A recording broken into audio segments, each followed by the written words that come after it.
UKLO 1 year masters. No IELTS required up to 5 years visa. High visa success rate. Hello guys, welcome to hit TV. So ఏదైతే ఆంధ్ర రాష్ట్రంలో జరుగుతున్న అయితే లడ్డు వివాదం ఉందో దాని గురించి పూర్తి వివరాలతో మన ముందుకు వచ్చారు కిలార్ నాగార్జున గారు. సార్ నమస్తే సార్. నమస్తే. సార్ అసలు లడ్డు వివాదం ఏంటి సార్? జగన్మోహన్ రెడ్డి గారు ఏదైతే తిరుమల తిరుపతి దేవస్థానం అయితే ప్రసాదంలో ఉపయోగించే ఘీ ఉందో, నెయ్యి ఉందో, ఆ నెయ్యిలో యానిమల్ ఫ్యాట్ ఉందని చంద్రబాబు నాయుడు గారు అంటున్నారు. సో నిజంగా ఏదైతే చంద్రబాబు నాయుడు గారు చెప్పారో యానిమల్ ఫ్యాట్ ఉందని, అది నిజంగా అక్కడ ఉందా, లేకపోతే కావాలని జగన్మోహన్ రెడ్డి గారి మీద బురద జల్లాలని బురద జల్లుతున్నారా? అంటే గత 5 సంవత్సరాల్లో జగన్మోహన్ రెడ్డి గారి పాలనలో అనుభవరాహిత్యంతో అనేకమైనటువంటి తప్పులు చేశారు. తన ఒంటెత్తు పోకడతోటి ఎవరు చెప్పినా వినకుండా తను అనుకున్నదే చేసినటువంటి తప్పులన్నీ ఒక ఎత్తు అయితే, తిరుమల తిరుపతి దేవస్థానంలో నిన్న బయటపడ్డటువంటి దారుణం ఏదైతే ఉందో అది అతిపెద్ద తప్పు. ఎందుకంటే తిరుమల తిరుపతి దేవస్థానం అనేది ఇది మామూలు దేవస్థానం కాదు. కోట్లాది మంది హిందువుల మనోభావాలకు సంబంధించినటువంటి వ్యవహారం. ప్రపంచవ్యాప్తంగా ఆయన భక్తులు, ఎందుకంటే తెలుగువారి ఇలవేల్పోయారు. అలాంటి వెంకటేశ్వర స్వామికి చిన్నపాటి అపచారం జరిగిందన్నా కూడా భరించలేరు ఆయన భక్తులు. అలాంటిది సాక్షాత్తు ఆయన పేరుతో పంచేటువంటి ప్రసాదంలోనే గత సంవత్సరంన్నరగా, ఇంకా చెప్పాలంటే 2-3 సంవత్సరాలుగా కల్తీ జరుగుతుంది. చీప్ క్వాలిటీ నెయ్యి వాడి వాళ్ళ మనోభావాలని దెబ్బతీస్తున్నారు అనేటువంటిది చాలా రకాల వార్తలు మనం కూడా విన్నాం, చాలా విజువల్స్ చూసాం. లడ్డు నాణ్యత బాగోలేదని, అన్నప్రసాదాల నాణ్యత బాగోలేదని గొడవ చేయటం, అది బయటికి తీసుకొచ్చిన రాధా మనోహర్ దాస్ అనేటువంటి ఒక అందరికీ పరిచయమైనటువంటి ఒక సాధువుని తిరుమలకు రాకుండా నిషేధించడం కూడా మనం చూసాం. ఇప్పుడు ప్రభుత్వం మారిన తర్వాత దాని మీద విజిలెన్స్ ఎంక్వైరీ వేయటం, దాంట్లో ఈ సప్లయర్స్లో గత 50 సంవత్సరాలుగా నందిని డైరీ అనేటువంటిది ఏదైతే కోఆపరేటివ్ డైరీ ఆఫ్ కర్ణాటక ఉందో, వాళ్ళు ప్రాఫిట్ అనేది ఆశించకుండా శ్రీవారి మీద ఉన్నటువంటి భక్తితోటి ₹1 లాభం లేకుండా కాస్ట్ టు కాస్ట్ వాళ్ళకి తయారు చేయడానికి ట్రాన్స్పోర్టేషన్కి ఎంత అవుతుందో అంతవరకే తీసుకుంటూ 50 సంవత్సరాలుగా భక్తితో చేస్తున్న వాళ్ళని పక్కన పెట్టి చీపుగా ఇస్తున్నారు అనేటువంటి ఒక లోయెస్ట్ కొటేషన్ వచ్చిందనేటువంటి మిష పెట్టి ₹320 1 కిలో నెయ్యి ఇస్తామని వాడు చెప్పటం, వీళ్ళు వింటాం. అక్కడ ఉన్నటువంటి ఈఓలు ఐఏఎస్ చదివినటువంటి ఆఫీసర్స్, అట్లాగే తలపండిన రాజకీయ నాయకులు చైర్మన్లుగా నియమిస్తారు, బోర్డు మెంబర్లు కూడా అంతా గొప్ప గొప్ప వాళ్ళు ఉంటారు. ₹320 ఆవు నెయ్యి సప్లై చేస్తానని వాడు అంటే వీళ్ళు ఎలా చేశారు చూసారా?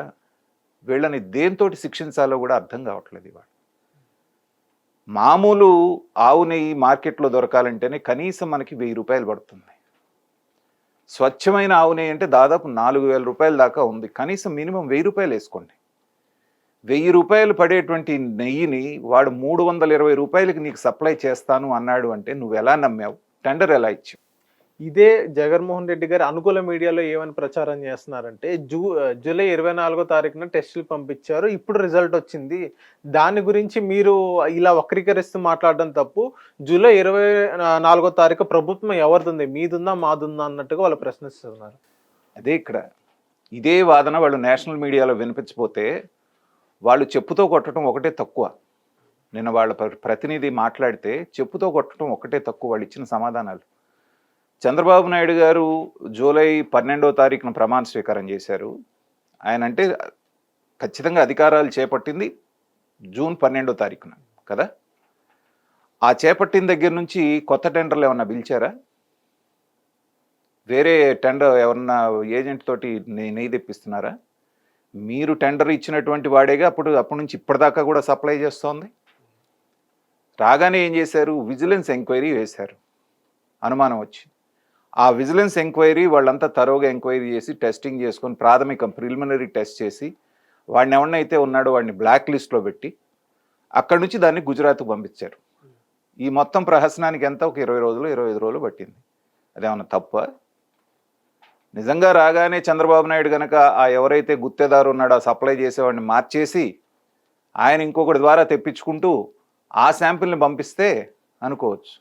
మీరు వాడుతున్న నెయ్యి, మీరు ఇచ్చినటువంటి కాంట్రాక్టర్ ఇచ్చినటువంటి నెయ్యినే పంపించారు.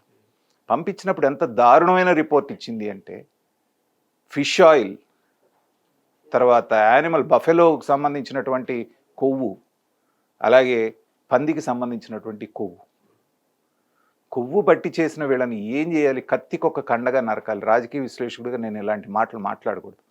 కానీ స్వామివారికి అపప్రచారం చేసినటువంటి వాళ్ళని నడి రోడ్డులో ఉరిదీయాలి. అంతటి దారుణానికి తెగిచ్చారు అంటే వీళ్ళని ఏమనాలి? అందుకనే భగవంతుడు వెంకటేశ్వర స్వామితో ఎలా ఉంటుందో తెలుసు. ఏ చిన్న తప్పు చేసినా కూడా వెంటనే శిక్ష పడుతుంది. గతంలో చంద్రబాబు నాయుడు గారు 1000 కాళ్ళ మండపాన్ని భక్తుల సౌకర్యార్థమే దాన్ని తీసి వేరే చోట కడదామన్నటువంటి దాంతో చేసినందుకు, అందుకే అలిపిరిలో సంఘటన జరిగింది మనకు తెలుసు. వెంటనే చంద్రబాబు నాయుడు గారు రియలైజ్ అయ్యారు కాబట్టి భగవంతుడు మళ్ళీ ఒక అవకాశం నాకు ఇచ్చాడని ఆయన కరెక్ట్ చేసుకున్న తర్వాత చేశాడు కాబట్టి మళ్ళీ ఆయనకి 2 సార్లు అవకాశం ఇచ్చాడు ఆయన. అలా కాకుండా 7 కొండలు ఎందుకు 2 కొండలు అన్నటువంటి రాజశేఖర రెడ్డి గారు ఏమయ్యారో మనం అందరం చూసాం. అలాగే చాలామంది మర్చిపోయిన విషయం ఏంటంటే, ఇదే ఈవో ధర్మారెడ్డి గారి అబ్బాయి ఎంగేజ్మెంట్ పెట్టుకున్న తర్వాత పెళ్లి లోపల చనిపోయాడు 2022 డిసెంబర్లో. అంటే ఈ అనాచారం అనేటువంటిది ఆ రోజు నుంచి 2-3 ఏళ్ల నుంచి కొనసాగుతుంది. కలియుగ దైవమైనటువంటి వెంకటేశ్వర స్వామి శిక్షించాడు నిన్ను, అయినా కూడా బుద్ధి మార్చుకోకుండా పిల్లాడి పోయి 4వ రోజే మళ్ళీ వచ్చి విధుల్లో జాయిన్ అయ్యి నీ అకృత్యాలు కొనసాగించావు. దానికి ఊతం ఇచ్చినటువంటి వాళ్ళందరూ ఏం కాబోతున్నాడు, భగవంతుడు ఎలాంటి శిక్ష వేస్తాడు వీళ్ళకని ప్రజలందరూ ఎదురు చూస్తున్నారు. ఇదే వైవి సుబ్బారెడ్డి ఏం చెప్పాడు? వీళ్ళు చేసిన అతి తెలివితేటలేంటి? స్వామివారికి పెట్టే నైవేద్యానికి మాత్రం గుజరాత్ నుంచి ఒక డోనర్ ఇప్పిస్తుంటే ఆయన నెయ్యి తెప్పిస్తున్నారు. ఏం చెప్పాడు? 60 లీటర్ల నెయ్యి కావాలి స్వామివారికి పెట్టే ప్రసాదాలకి, దానికి రోజుకి ₹1,00,000 ఖర్చు అవుతుంది అన్నాడు. అంటే 60 లీటర్ల నెయ్యికి ₹1,00,000 ఖర్చు అవుతుంది అంటే ఎంత పడ్డట్టు? మనకి దగ్గర దగ్గర ₹1,800 పడ్డట్టు. మరి ఆ నెయ్యి ఏమో ₹1,800. రోజుకి కొన్ని టన్నుల నెయ్యి కావాలి లడ్డు, అదే స్వామివారి ప్రసాదం తయారు చేయడానికి. దానికి ఏమో ₹32, ₹320 నెయ్యి. ఎక్కడి నుంచి వస్తుంది ₹320 నెయ్యి? అంటే వాడికి పడేది 100-150 పడుతుంది. ఇవన్నీ పంది కొవ్వులు ఇవన్నీ తీసుకొస్తే దాంట్లో నుంచి ఒక 50-100 మీకు ఇస్తాడు. కోట్లు 100 కోట్లు మీరు దోచుకొని తినొచ్చు. సో ఇదే వైసీపీ అనుకూల వర్గాలు ఏమంటున్నారంటే, A1 నెయ్యి కావాలన్నా మినిమం ఒక 5,000 అన్నా పడిద్ది. ఒక లడ్డు ఇప్పుడు ప్రజెంట్ ఒక ₹50 తీసుకున్నా కానీ అదే A1 నెయ్యి ఏదైతే నెయ్యి సప్లై చేయాలో, లడ్డు తయారీలో యూజ్ చేయాలో, ఆ లడ్డు మనం చూసుకుని వెళ్తే తయారీ విధానం మొత్తం మనకు 150-300 దాకా అయింది. అంత ఎఫెక్ట్ ఇప్పుడు భక్తులు ఇన్వెస్ట్ చేయలేరు అన్నట్టుగా వాళ్ళు చెప్తున్నారు. అంటే భక్తులు అనేటువంటి వాళ్ళు పిచ్చివాళ్ళు అని వీళ్ళ ఉద్దేశం. ఇవాళ అమ్మే రేటు కంటే ఎక్కువ రేటు పడుతుంది లడ్డు అని అందరికీ తెలుసు. కానీ అది స్వామివారి ప్రసాదం కాబట్టి ప్రజలు కొన్ని ₹100 కోట్ల హుండీ ద్వారా వేస్తున్నారు కాబట్టి దాంట్లో నుంచి కొంత భాగం సబ్సిడీ ఇచ్చి లడ్డూలు ఇస్తున్నారు. ఆ సంగతి మనకు తెలుసు. మరి నందిని వాళ్ళు ఇచ్చినప్పుడు నెయ్యి సప్లై చేసిన 50 సంవత్సరాల్లో నాణ్యత మీద ఎప్పుడూ రానటువంటి కంప్లైంట్స్ ఇప్పుడు ఎందుకు వచ్చినాయి? దాని వాసనలో రుచిలో మార్పు వచ్చిందని దాదాపు 2-2.5 సంవత్సరాల నుంచి మొత్తుకుంటున్నారు భక్తులు. సో ఇంకోటి ఏంటంటే, ఏ నెయ్యి కూడా బయట నుంచి ఏదైతే ఇంపోర్ట్ చేసిన ఏ నెయ్యిలో అందులో కల్తీ ఉండిద్ది, మిలావట్ ఉండిద్ది అని వైసీపీ అనుకున్న వర్గాలు అన్నారు. ఇప్పుడు మీ ఇంట్లో మీ ప్యాకెట్ నెయ్యిలో కూడా అందులో ఫ్యాట్ ఉండిద్ది, యానిమల్ ఫ్యాట్ ఉండిద్ది అన్నట్టుగా వాళ్ళు చెప్తున్నారు. బుద్ధి జ్ఞానం ఉందా? ఇంట్లో వాడుకునే నెయ్యికిను స్వామివారికి పెట్టే నెయ్యికి కంపేర్ చేస్తారా? స్వామివారికి సమర్పించేది ఎంత పవిత్రంగా, మరి ఎందుకు గుజరాత్ నుంచి అలా తెప్పిస్తున్నారు? ఆ నెయ్యి పెట్టకపోయారా? ₹1,800 ఎందుకు తెప్పిస్తున్నారు? అంటే స్వామివారి వరకు పెట్టేస్తే చాలు, ఆయన పేరు మీద భక్తులకి ఏ అడ్డమైందనే ఇస్తే సరిపోద్ది అనేటువంటిది భావన. దొంగలు అడ్డంగా దొరికిపోయారు. ఆ ల్యాబ్ రిపోర్ట్ ఇచ్చింది కూడా నేషనల్ డైరీ డెవలప్మెంట్కి సంబంధించినటువంటిది. అది ఏషియాలోనే one of the best prestigious lab. ఆధారాలతో మాట్లాడుతున్నారు, ఊరికే మాట్లాడట్లేదు.